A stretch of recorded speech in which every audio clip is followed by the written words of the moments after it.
Hey guys, so as you can see from the title, this video is actually going to be kind of a Q&A for me and Cooper. A long time ago I did a pet tag that I made up because people are just so curious about Cooper. Whenever I have him in my videos, I get tons and tons of comments, questions, people inbox me, and sometimes I get to people's questions, sometimes I don't. So I decided to do like a little Q&A video. People have sent me some questions. I kind of went back in my videos and my inbox or whatever. Yeah, it's a Friday night and I'm trying to bring you guys some videos. So as you all know, this is Cooper. He's molting now. I don't know if you can see like the back of him. The feathers are supposed to be red, but because of the change of the season, he's losing, I guess you would call his winter feathers. So anyway, you all know this is Cooper, and he is an African Grey. And a question that I get a lot of the times, if you see me looking down, I'm kind of looking at the notes that I made. A question that I get a lot of the time is what type of African Grey is he, because there are two different types of African Grey parrots, and one is the Congo African Grey and one is a Timene African Grey. The difference between the two really is that one is just darker in color. The Timene is the darker color parrot, and the Congo was the lighter parrot and just darker. Cooper's a Congo. Second question is, what do most African Grey parrots eat, or what do you feed Cooper? So birds pretty much eat the same thing that humans eat, with the exception of pellets. Now, pellets you would buy at a regular pet store that sold bird food, and I particularly care for the organic brands just because they have way more nutritional value than like the cheaper colorful bags. Anybody that's going to invest in a parrot that's this expensive and they could live for up to 75 years, please take care of your parrot. The bags of food that come in, like, I think there's 5-10 pound bags and they're all colorful, that food is crap. If you're gonna buy food, tend to go towards the pellets that are colorless, that have no color. Those foods usually have more nutritional value than the ones that have the coloring in it. It's mostly just crap that tastes good to the parrots, but like I said, they don't have any nutritional value. I feed Cooper Harrison's organic bird food, and now because he's losing his feathers, he needs more nutritional food. So I've been giving him the extra strength organic Harrison's food. It's like boosted because he needs, you know, his vitamins. Yeah, I'm talking about you. He needs his vitamins to grow back his feathers. I'm gonna read something to you guys really quickly about nutrition. Proper nutrition is found in balance, as you guys just heard me say. African Grey parrots should consist of a selection of grains, fresh fruits, and vegetables, and a base of a formulated food, which I just said, pellets. African Grey parrots' lifestyles differ greatly from wild African Grey parrots. Obviously, they're in captivity. So some say owners need to try to duplicate this diet by giving their greys palm oil, because African Grey parrots in the wild eat roots of the African oil palm. But it says you should talk to your vet about this proper diet for your African Grey, because obviously your parrot living in a house differs from a parrot that would be living in the wild. The number one question I get a lot about Cooper is, does he talk? How smart is he? How do you teach him to say certain words and things like that? Cooper is so intelligent, but he talks when he wants to talk. He doesn't talk, you know, like now I think he knows he's on camera, so if I said something to him, I don't know if he would say it back. Let's see. I love you.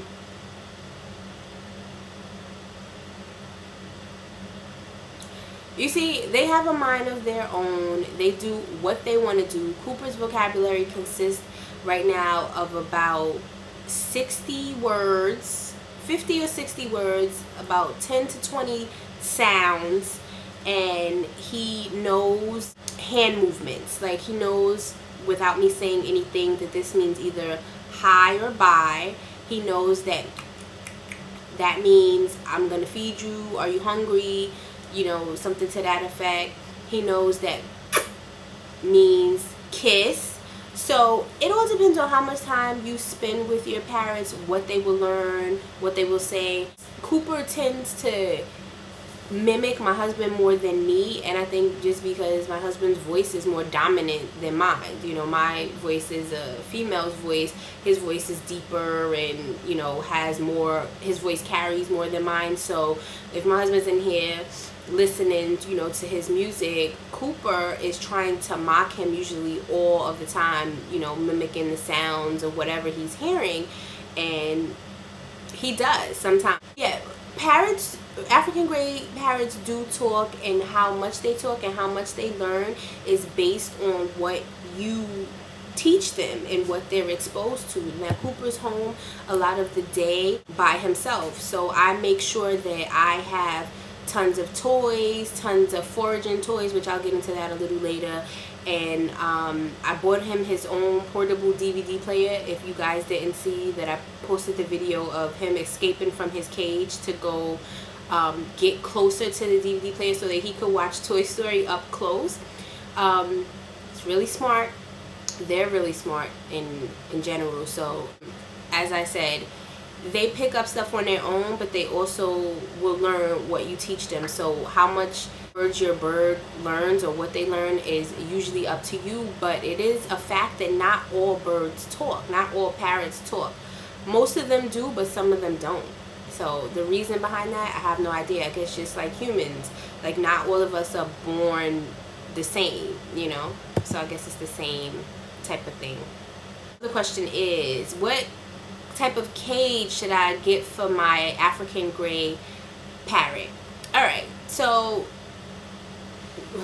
my first videos, the first like 5 videos, 2 of them were about Cooper, and I went into a little bit about his cage. They are very active birds. They need lots of space. You can't get one of those cages where you would like hang from the ceiling like a small cage for African Grey. They would lose their mind. They'd probably kill themselves. Cooper's cage is humongous. It's at least 5 feet tall and about 3 to 4 feet wide. It's big. It has a lot of different perches inside of it with different textures for his feet, because they need different textures for their feet. Obviously their feet is their feet and their hands, and they need to be stimulated differently day to day. So the bigger the cage, the better, but at least cage just like 4 feet or something. It has to stand.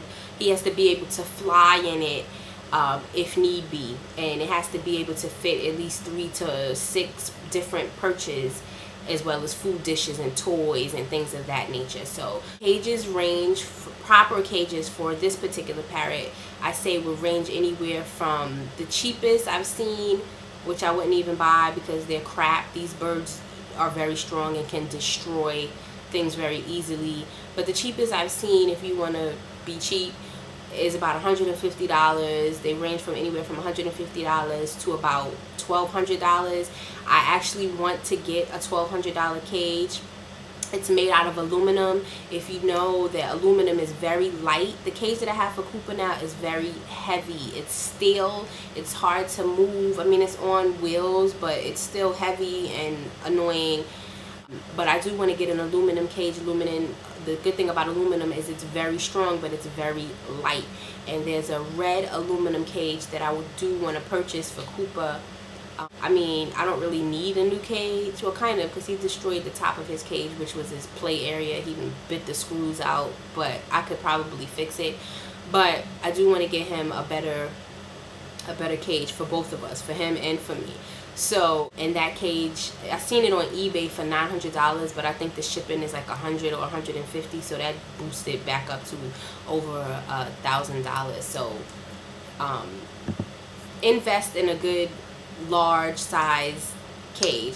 Falls from great heights can be particularly damaging to African Grey Parrots. That is definitely true. What a lot of people don't know is that when African Grey Parrots sleep, their legs lock. They go into a locking position so they don't fall. But sometimes when they're like napping and their legs are not in the lock position, or if they're just playing and happen to fall, they can really hurt themselves. Cooper has had a few scrapes and bruises because he fell in his cage or was playing too rough with one of his toys and hurt himself or something to that effect. But I say the biggest cage you can possibly afford and get. Number 5, what kind of cage accessories and pet toys should someone get for an African Grey? Me personally, toys are expensive. The pet stores by me sell parrot toys, and they range anywhere for this size bird from about $6 to $20 something.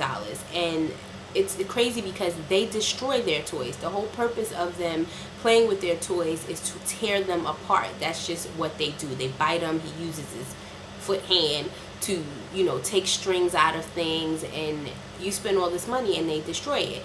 So if you are even a little bit crafty, you should really make your parrot's toys. That's just my personal opinion. I don't always do that because I do not have the time to do that.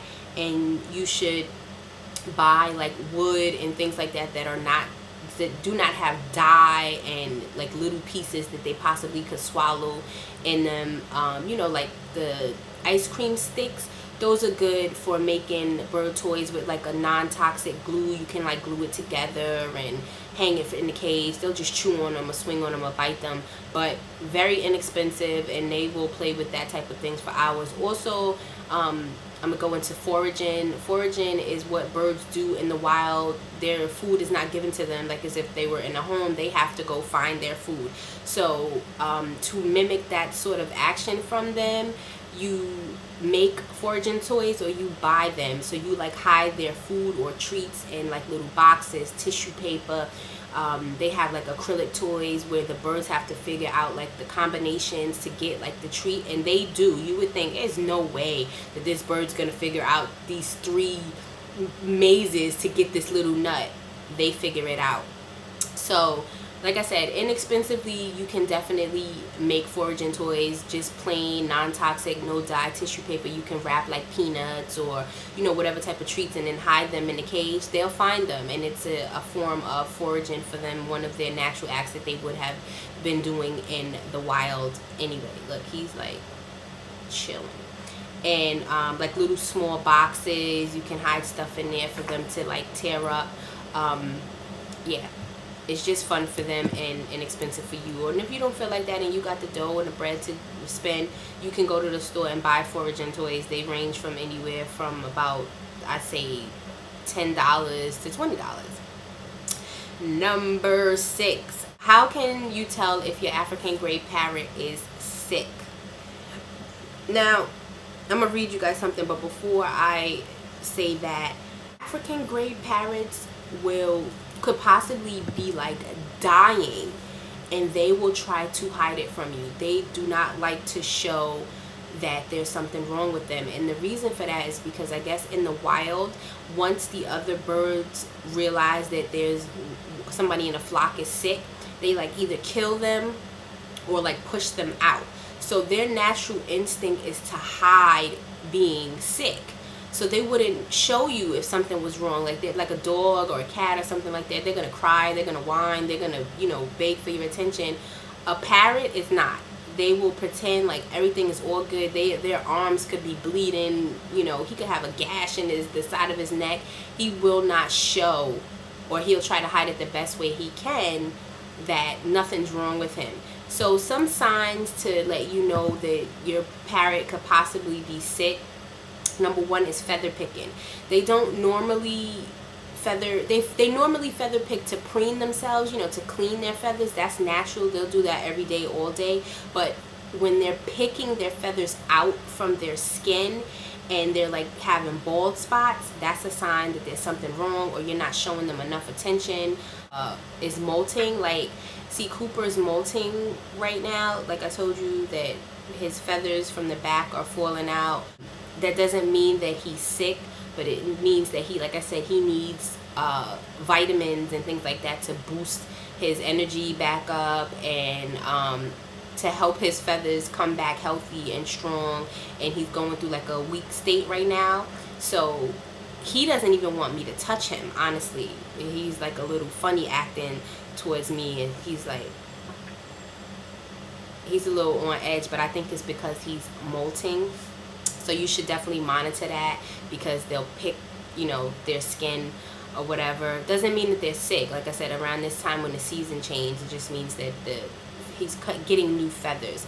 They have kidney problems, liver disease, and if you don't feed them like a proper diet, they definitely will get sick quickly, just like a human. If you fed your baby potato chips and like hot dogs and hamburgers and all that type of stuff without giving them like fruits, vegetables, things like that, proper diet, they're gonna get sick. They're not gonna have the proper nutrition that they need to function normally. And it's the same thing with parrots, but even more so with parrots, because their systems are way more sensitive than a human. So you really have to monitor what you do.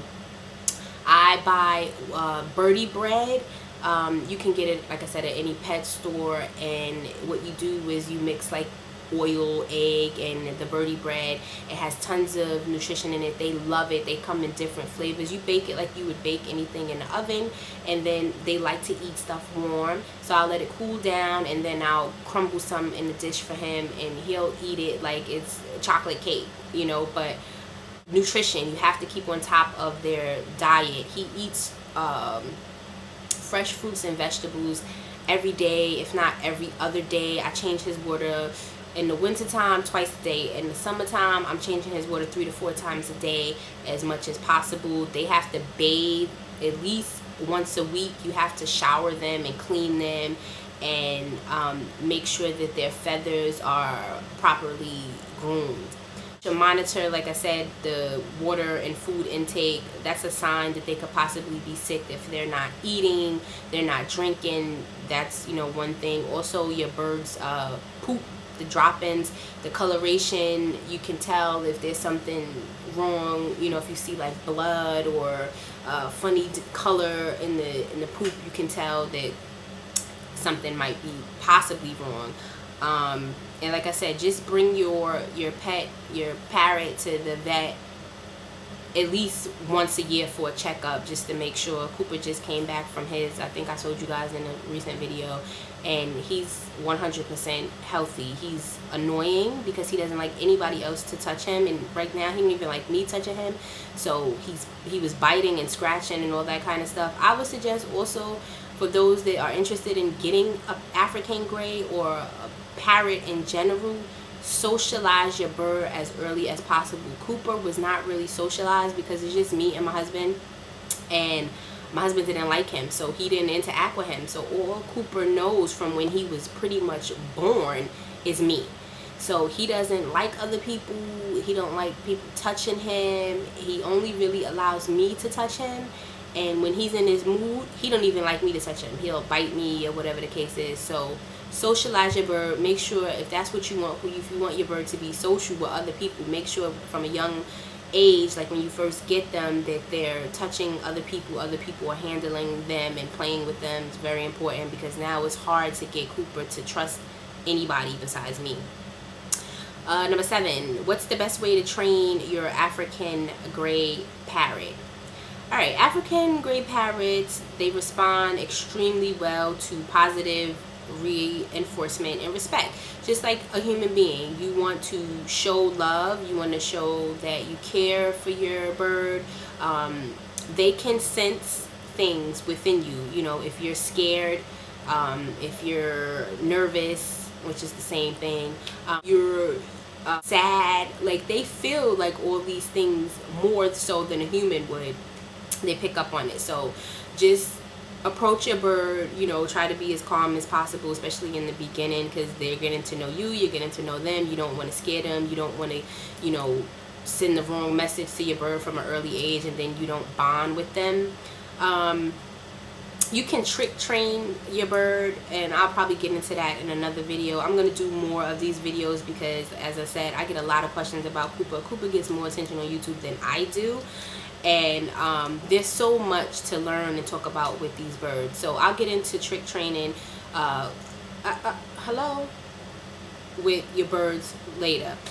Teaching your bird to speak, as I said, that also comes back to just being pleasant, positive, spending time with your bird, rewarding them when they do something that you want them to do. Never, ever, ever, ever hit your bird. Do not scream at the bird, especially in the early stages. I keep saying early stages because that's when they're learning the most, and that's when you're building trust with them. So if when they're young and in the early stages you get, stop Cooper, frustrated with them and you hit them, or they bite you because they're scared and you react and you might throw them or fling them, they are going to remember. So if you accidentally do that, which I did because I was kind of, could you stop? Kind of scared of Cooper when I first got him. He was a baby, but he was screaming and yelling, and he had this beak, and he had these nails. He kind of bit me and I flung him, but I immediately kind of went to comfort him and apologize and talk to him in a soothing voice, just so he wouldn't think like I was trying to hurt him and all that kind of thing. So yeah, once you get your parrot to where you want them to be and they trust you, it's very rewarding. And always praise them, give them treats, and make sure they're in a good mood when you're training. That's like something that's very, very important. And people don't think that a parrot could have mood swings, but they definitely do. They're just like humans. I'm not going to keep saying that. They have attitudes, they have good days, they have bad days, they have days where they want to be all over you, around you, play with you, and they have days where they don't even want to see your face. Trust me. So the more you get to learn your bird, you will know what days are better than others. Number 8, how to tell if your parrot is a male or female. Visibly, by looking at African Grey, the Congo or the Timidate, you cannot tell what sex they are. You can't distinguish if they're a male or a female. Some people say they're subtle, visual clues. If you look at them, like professionals could tell. I'm not a professional, so I wouldn't be able to tell. And I think most people, if you don't have, an education or history background about these birds, you wouldn't know either. The best way to determine the sex of your African Grey Parrot is through a DNA test. Visible indicators appear on older, they say more than 18-month African Greys, and includes differences in the eyes and undertail covert directly under the tail feathers. They say female African Grey feathers will have gray edges and males will have red feathers with occasional white hairline edges. If you're trying to guess, those are some clues that you could possibly look for. Number 9, I've heard African Grey Parrots don't like change. Is that true? In my opinion, I really don't know. Cooper, when I first got him, I kept him on a schedule. Like, everything was like, when he had to be fed, and it was a pain in the butt for me at first because I had to get up extra early because I had to go to work, and he had to be hand fed. So you have to wake them up, take them out the cage, put them in a certain spot, warm up the food, let the food cool down, and then they're babies, they're really slow, they eat like, he couldn't eat on his own, and I had to feed him through a syringe, which took forever. And then after that, you have to clean them up because they have all this goop on their face. So I kept him on a tight schedule, so he knew exactly what he was going to be doing. And as he got older and I started to teach him how to eat on his own, I still kind of try to do the same thing, feed him at a certain time. He knows when I'm coming home, and when I don't come home my usual time, he has an attitude. He is yelling, he's screaming, he doesn't want to be bothered, or if he does want to come to me, he's like pecking me and pushing me because I broke the schedule. It says, I'm going to read a little something to you. Yes, if they are conditioned to, African Grey Parrots can become controlling over their territory. Owners can accustom their pet parrots to change with slight regular alterations to pet bird cages by increasing tolerance to change in this way.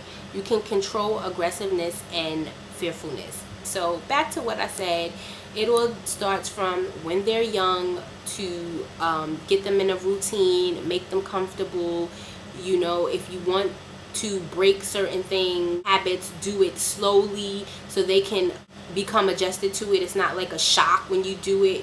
When I used to go out, I would, in the morning time, give Cooper like an extra treat, maybe something that he wouldn't normally eat, like a spoonful of peanut butter or whatever. So he kind of knew, like, when he got like extra treats, that means that I was coming home later, that kind of thing. So you will figure out your own tricks, but they know. Number 10, I've heard African Grey Parrots are more prone to feather picking. Is that true? I only have had an African Grey, so I can't speak on any other birds. I can only speak on my bird. And as I said, I've never really had a problem with him feather picking, because I really take my pet mom job seriously. I mean, it's just with anything that I do, I take it seriously. So I try to make sure that he's happy and he's healthy, so he has no reason to pick his feathers, because they do that as a sign of acting out. And I don't really know about if they do it more than other parrots. But it says here in this little article that I was reading, African Grey Parrots have been known to feather pick. However, some environmental and behavioral precautions can prevent this condition. Experts recommend giving African Greys quiet time and opportunities to get away by making a corner of your African Grey's pet bird cage private. As always, a pet bird cage stocked with toys and things to do will keep an African Grey happy, as I said earlier. Some over-the-counter bird medication can also help prevent feather picking. They have tons and tons and tons of things to control almost everything having to do with your bird.